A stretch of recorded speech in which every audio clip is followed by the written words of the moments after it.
E esse foi o episódio de saída da região do Jalapão, no Tocantins. Assista agora o testemunho do Silvano.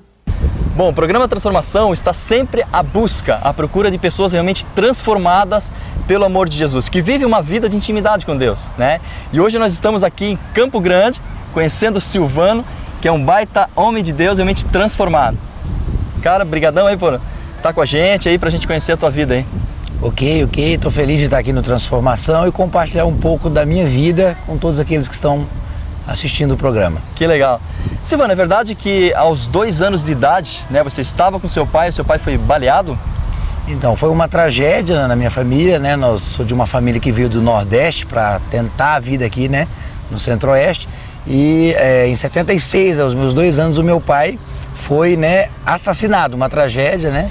Então, nós tivemos muitas lutas com a família, que a minha mãe ficou viúva. Daí você viveu só com a sua mãe? Só com a minha mãe, né? Era eu e meu irmão, e aí a minha mãe foi à luta, batalhar para tentar suprir essa falta do pai. Foi um momento muito difícil mesmo na infância. E como é que foi essa adolescência sem o seu pai? Então foi muito difícil, né? A minha mãe ficou praticamente sozinha, muitas propostas, né? De pessoas, nós vamos pegar as crianças, toda aquela dificuldade financeira. Mas a minha mãe, né, nesse momento, ela se agarrou mesmo em Deus, naquele momento ali de dificuldade, e não desistiu de nós, né? Criou eu e meu irmão com muita dificuldade, com muita luta, mas não desistiu. Então tivemos uma infância muito pobre, né? Muito carregada de traumas, e assim nós fomos caminhando, até chegar ali na adolescência. Nós conversamos um pouquinho antes, né, nos bastidores aqui, que você foi adotado por uma família que através dela começou realmente uma estrutura familiar. Como é que foi isso? Então, por causa dessa desestruturação familiar, a falta de uma referência paterna, né? Eu fiquei um pouco sem estrutura familiar. E aos 14 anos, né, por causa de uma questão financeira e até de oportunidade, eu fui convidado a fazer parte de uma outra família, uma família, na verdade eu conheci os filhos dessa família na escola, ficamos amigos, né? Aí você conheceu os pais deles? Conheci os pais deles, eles me fizeram o convite, né? Sabendo que eu era de uma família muito pobre, da periferia, para morar com eles. Então aos 14 anos eu recebi esse convite, a minha mãe prontamente aceitou, por ser uma família, né, reconhecida na cidade. Então eu tive essa oportunidade de ver algo diferente nessa outra família, aos 14 anos de idade. Você foi acolhido e ali você aprendeu muita coisa. Com certeza. E eles me deram uma referência familiar muito boa. Até o fato de depois de eu querer ter uma família. Isso me levou a ter assim, um referencial de dizer, não, eu quero ter uma família. Você comentou que mesmo estando numa família dessa, com toda a estrutura, né, aos 18 anos de idade você tentou suicídio. Por quê? Então, o que aconteceu de fato foi que eu assumi uma responsabilidade muito grande, né? Eu fui trabalhar em uma fazenda e nessa ocasião eu já estava casado e formado também, eu era muito novo. E eu fui assumir ali uma gerência de uma fazenda de aproximadamente 40 pessoas que eu liderava. Então havia a pressão de um casamento, né, precoce e a pressão da responsabilidade do trabalho. E como eu cuidava de uma fazenda, de uma plantação de milho, a gente tratava as sementes com o furadã. Quem aí mexe nessa parte agrícola vai lembrar que é um veneno muito perigoso, até já deve ser proibido hoje. Você tratava a semente do milho para que os animais não comessem a semente. Então ele comesse, ele morreria, ou formiga, cupim. Então eu ingeria aquilo. Mas querendo realmente tirar... Querendo mesmo, eu estava desanimado, eu estava frustrado, eu estava cansado, né? E foi um milagre eu não ter, porque não tinha estrutura hospitalar perto, né? E eu poderia ali ter ceifado a minha vida. Mas Deus teve misericórdia e hoje eu estou aqui. Bom, você estava bem profissionalmente, né? Você estava casado e ainda assim você tentou tirar a própria vida. Mas o que aconteceu aí? Como é que era a tua família? Você chegou a ter filhos? Então, na verdade, no processo de formação, eu fui parar numa escola interna, um internato, que era um colégio agrícola, né? Aqui no interior do estado. E nesse decorrer da formatura, no último ano, eu engravidei essa moça, a qual eu me casei com ela já formando em dezembro, formado e casado, e já com a mulher grávida. Então, você imagina toda a situação. Então, tudo isso ocasionou também essa pressão que me levou a essa tentativa, tipo assim, ó, vou dar fim em tudo, né? Vamos acabar com esse problema. Mas não foi isso que aconteceu. Eu era imaturo e já carregado de muitas responsabilidades. Pois é, infelizmente aos 24 anos, né, em função disso tudo e tal, você chegou a se separar então, da sua esposa, né? Por quê? Então, aos 24 anos, eu já estava com 2 filhos com ela, né? E já tinha tido já um certo sucesso profissional.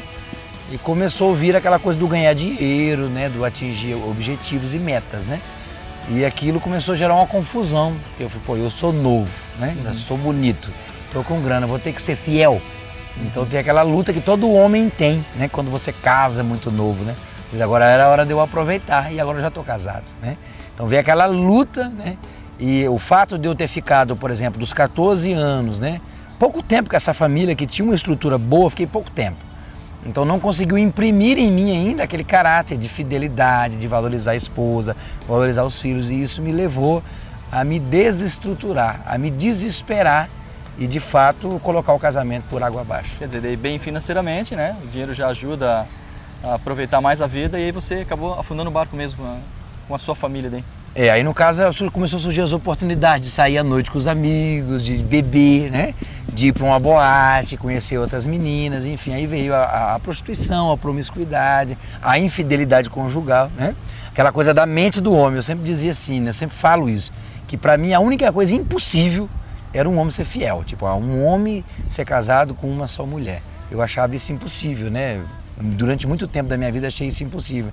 E foi tornando uma prática na minha vida, a infidelidade, até que a mulher não aguentou mais, na verdade ela que desistiu, né? E quando eu vi eu já não tinha mais, eu cheguei em casa, minha esposa tinha levado, só ficou uma geladeira azul, ela levou os móveis e os filhos e eu cheguei e não tinha mais família. Foi muito triste, foi um momento muito difícil da minha vida.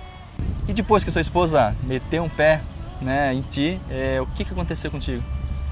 Então, o fato de eu não estar morando, por exemplo, na cidade da minha mãe, da minha família, ou estar na capital, estar sozinho, foi um momento muito difícil para mim.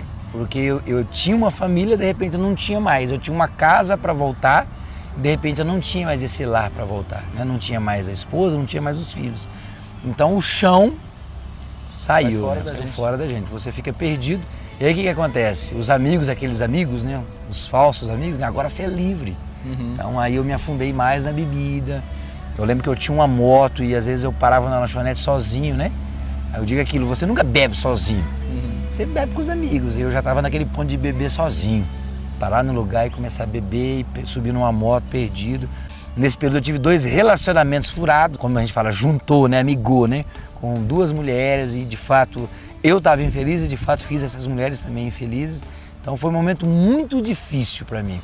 Esse período que eu fiquei sozinho, né, longe da família, longe de todos, foi de fato um momento de muita tristeza para mim. Mas você tentou novamente sonhar com uma família? Na verdade, o sonho da família ele estava dentro de mim, né? Dentro de mim, o sonho de ter os filhos perto, o sonho de ter um esposo, e até porque eu acho que todo homem tem isso. O homem ele precisa de ajuda, ele precisa da casa, né? Então eu fui em busca, tanto é que eu tive 2 relacionamentos. Aí no ano de 2000, eu estava aos 26 anos, já 2 anos sozinho, eu conheci, né, uma mulher, né, a Lenisa. A Lenisa veio para preencher esse vazio que eu estava sentindo. Que na verdade eu tinha um sonho da família, eu só não consegui segurar ela, né? Mas o sonho estava dentro de mim. E com a chegada da Lenisa, quando eu conheci ela, Deus começou a falar, não, é possível, né? E como todo brasileiro, a gente não desiste nunca, né? Eu fui tentar de novo ter uma família e dessa vez foi diferente, né? Algumas coisas aconteceram na minha vida para que fosse diferente. Pois é, mas até então você não tinha Jesus, você não tinha aceitado Jesus, não tinha um relacionamento nenhum com Deus, né, na sua vida, né?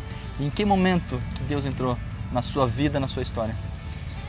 Quando eu conheci a Lenisa, a gente começou a namorar e a gente começou como todo relacionamento, bebendo, fumando, né? Tudo aquilo. A gente se mostra uma pessoa legal quando você quer conquistar alguém. Então a gente sempre faz aquilo que o outro gosta, né? Eu bebo, eu fumo, a gente dança. Né? Mas chegou um determinado momento que o pai dela, né, veio ser acometido de um câncer, né? E os médicos disseram que era só um milagre. Então ela foi à igreja buscar a cura para o pai. E como eu estava apaixonado e queria conquistar ela, eu disse, aí, você foi pra igreja eu vou também. Você vai e eu vou junto com você, né? Claro que nas primeiras vezes que ela foi, eu não fui, né? Ela foi no domingo, no segundo. Aí no segundo domingo ela se arrumou tudo, eu disse, eu não vou, né? Eu vou estar com os meus amigos. A hora que ela saiu para fora, ela estava prontinha para ir para a igreja, entendeu? Aí foi uma surpresa para ela. E quando eu entrei na igreja, aí voltou aquela história, né? aquela história a minha mãe sempre, né, no começo que eu teve aquele problema que eu te falei, ela buscou Deus, né? Sim. E havia cultos na casa da minha mãe na minha infância. Sim. E eu me lembrei que aos 7 anos de idade um pastor colocou a mão na minha cabeça e disse, ó, você vai ser um pastor. E essa frase nunca saiu da minha mente. E quando eu entrei na igreja e que o pastor começou a pregar, eu disse para a Lenisa, olha, eu vou ser um pastor, eu tenho um sonho. E ali começou todo o desenrolar de um chamado de Deus na minha vida que estava afundado em outras coisas, né? E quem é o Silvano hoje?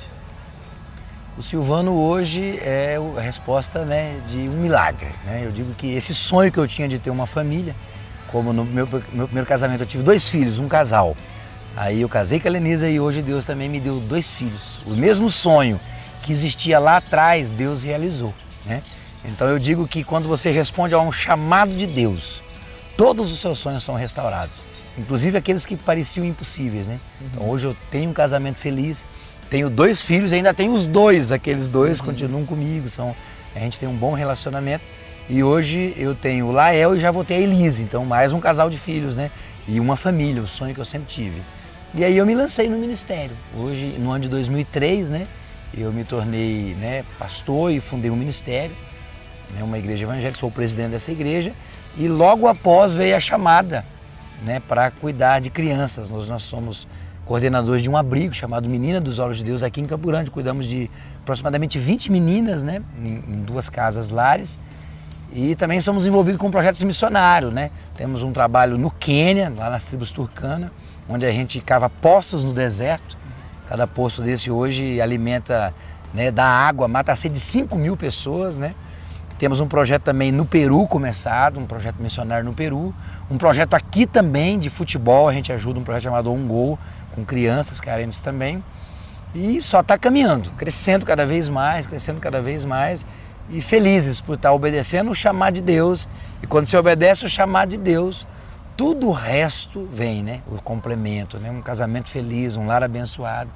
Se você fosse para resumir em uma palavra, aquilo que Deus mais mexeu na tua vida e transformou na sua vida, que palavra seria essa? Fidelidade. Fidelidade. Quando eu decidi ser fiel à minha esposa, aquilo que eu achava impossível, né?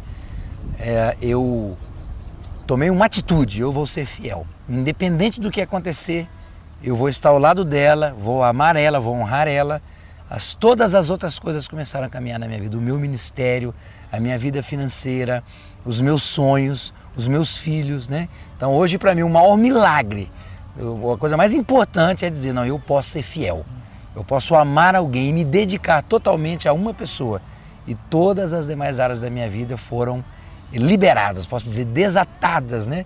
Para que Deus pudesse proporcionar aquilo que Ele tem para mim. E hoje eu posso dizer, a fidelidade. E você que está assistindo aí o Transformação, você que é homem, você que sonha em casar ou tem uma família, quero deixar essa palavra para você.